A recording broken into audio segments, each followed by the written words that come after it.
betrayal. Should we punish them or forgive them? Well, ang betrayal talaga ay napakasakit kasi it is not done by strangers. Ang betrayal, ginagawa to ng mga taong love natin or inaakala nating home person natin, safe person natin. Ang betrayal napakasakit kasi minahal natin sila, pinagkatiwalaan natin sila. They have seen the good, the bad, and the ugly side of us. Masakit ang betrayal kasi napaka-vulnerable natin. Nakita na nila yung mga weaknesses natin. We let our guards down. Akala natin they are our safe haven na we can be ourselves when we are with them. Na akala natin there will be no judgment. Tanggap nila tayo as a whole. And then suddenly, ayan, bigla ka nilang iniwan, binetray ka, pinagpalit ka. Bali, ang betrayal, napakasakit niyan eh. Kaya dapat, this is the right time to be kind to yourself, forgive yourself, be compassionate yourself. Lagi ko nga sinasabi sa aking mga previous video, kung mabuti ka sa ibang tao, well, this is the right time to be kind to yourself.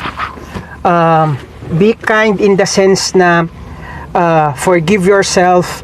Alam naman natin na yung mundo or ang kapaligiran natin is very judgmental. Sasabihin nila, ginago ka, ginawa kang tanga, you're so stupid, na pinaglaruan ka nila. So, wag mo munang isipin yung mga judgment ng tao, kung ano yung mga sasabihin nilang negative that can discourage you. This is the right time to be compassionate to yourself. This is the right time to be kind to yourself. Forgive yourself kung feeling mo naging tanga ka, ginago ka, or pinaglaruan ka. Validate your feelings. Totoo yun, nasaktan ka, pinaglaruan ka, validate your feelings, and this is the right time to be kind to yourself, forgive yourself. Kung naging weak ka, and you are being taken advantage of, ganun talaga nangyari. Do not deny the situation. Instead, acknowledge it, acknowledge your pain, acknowledge your weaknesses, and forgive yourself. Be compassionate to yourself. And then, kung kailangan mo mag-grieve ka. Kung kailangan mong umiyak, sumigaw, validate your feelings.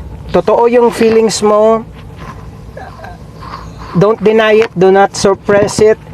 And if you need to grieve, grieve. Ang grieve naman, meron niyang start, may middle, and may end. Start the grieving process. Confront your fears, your hurt, your feelings. Confront it. Huwag mong isuppress, huwag mong i-deny. Kasi the more na sinusuppress mo or dinideny mo or dinidelay mo yung grieve mo, mas tumatagal yung healing. Acknowledge it and then start the grieving. And then kaya nga nang nasabi ko, ang grieving may start, may middle, and may ending. Pag na-start mo yung grieving, always remember that you don't have to grieve alone. Kung kailan mo mag-reach out sa support group, sa trusted friends and family members mo, mag-reach out ka. Kung kailangan mo mag-reach out sa mga spiritual leaders, counselors, umattend ng therapy, mga self-help book, mga online coaching, do it. You don't have to grieve alone. Kailangan mong malagpasan tong betrayal. Masakit tong betrayal eh. Kailangan mo tong malagpasan. You don't have to grieve alone. Minsan kasi kapag nag-grieve ka alone and you don't know what to do, you are so, inside you are dying. Inside, you feel that you are broken into pieces na hindi mo alam kung kaya mo pang buuhin yung sarili mo. Minsan kapag nag-grieve ka and then pagdating sa kalagitnaan, hindi mo na alam kung kaya mo pa. Yung iba sumusuko, yung iba nag-spiral down into depression, yung iba hindi na makayanan, they lose their sanity, nade-depress sila, and then nakakaisip na ng mga negative thoughts. Wag naman sana yung mga suicidal thoughts. Kung kaya, yung iba pagdating sa middle ng grief, yung iba sumusuko, yung iba ayun nga, nag-spiral down, suicidal thoughts, wag naman sana. So, doon na magdedetermine sa middle kung mag-spiral down ka or malalagpasan mo yung grief. As cliche as it may sound, yun nga sinasabi nila, there is a light at the end of the tunnel, or there is a silver lining at the end of each storm. So, totoo yun. So, yung middle of the grief, doon magdedetermine kung kaya pa ba, laban ka pa ba, or suko ka na. Huwag naman sanang sumuko, huwag mag-spiral down, huwag dispel the negative and the suicidal thoughts. You don't have to grieve alone. Reach out to your support group hanggang sa marating mo yung end ng grief. Sure, everything has an end. Everything has a beginning and has an end. Pagdating lang dun sa gitna, you should be strong, maging resilient para marating mo yung ending. So, ulit-ulit ko nga sinasabi, if you need to reach out to your support group, mag-reach out ka para maabot mo yung ending ng grief. Give yourself time. Be patient to yourself, love yourself, be compassionate, forgive yourself para marating mo yung ending ng grief. Pagdating mo naman sa ending ng grief, everything has an end. Time is the best healer. Give yourself time. Pagdating ng ending ng grief, that's the time you have to decide how you are going to deal with the betrayal. May dalawang ways lang naman how to deal with betrayal. Either to punish them or to forgive them. Well, kapag pinili mo yung path ng punishment, yung tinatawag na retribution, yung mga nag-betray sa'yo, give them the consequences of their betrayal. You have to listen to your heart.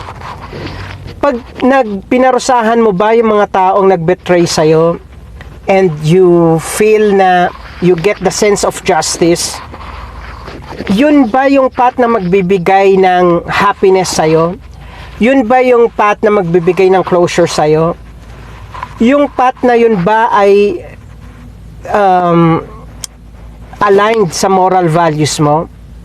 If the answer is yes, then punish them. Ang betrayal, whether to punish them or to forgive them, I cannot answer that for you. That decision is so personal. Ikaw lang makaka-solve niyan. But ang purpose ng video nito is to enlighten you na if you want to punish them, you want to implement retribution. Kumbaga singilin mo, bigyan mo ng consequences yung betrayal. Kung yun nga ang path for your healing and to your happiness, na mabubuo ka ulit, do it. Pero kung tatanungin mo, may isa pang mas positive na path, which is forgiveness, redemption. Sa forgiveness, you give a second chance sa tao na yun to redeem themselves. Kasi hindi naman tayo lahat perfect. With redemption, with forgiveness, magkakaroon silang kakayahan to redeem themselves. At the same time, you can redeem yourself then. You give yourself healing. If you are interested with this video, comment like, save this video, comment like and subscribe para gumawa pa tayo ng second part for this video. So take care, see you in the next video. Bye.